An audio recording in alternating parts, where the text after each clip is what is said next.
Oromiyaa Oromiyaa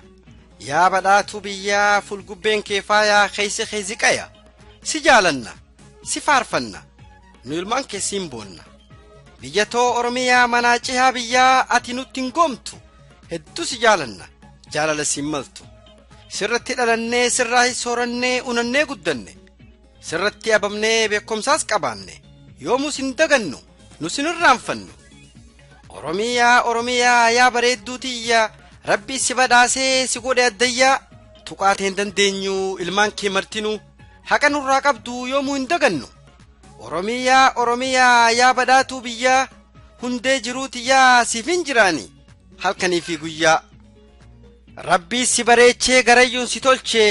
keessaaf ala kan kee hunda si miidhaysee garaa keenya godhee albuudaan badhaase biqiltuu adda addaa sirratti magarsee mukkeen garagaraa si gubbaa uffise bineeyyiif beeladaa sirra bobobbaasee laggeen babbalaqoo si keessaa maddise si gubbaa lolaasee dheebuu ittiin baasee masnoo gagabbisee jiru abdachiise alhamdulillahi jennaa galata galfanna ajaa'iba rabbii dachiitee gabbinaa biqiltuu adda addaa achirraa arganna garii sooraa ittiin jiraannaa garii qorsaa ittiin wallaanamna garii urgaawoo ittiin urgeeffannaa ittiin shashaqanna خضرا في مدرا غري مكان دوا ممي آو قام خينياف دوا آتموزا في زيتونا أمبا بركوكي في برتقانا تفا أفندي يوكي مندرينا اينا باس نكمنا بقلو بشنگا كمدي في غربوه سوفي داكسا باقلا دانگولي شمبورا فسوليا باقل دبا في اجوري شنكرتا بحارو قلوبي في كاچه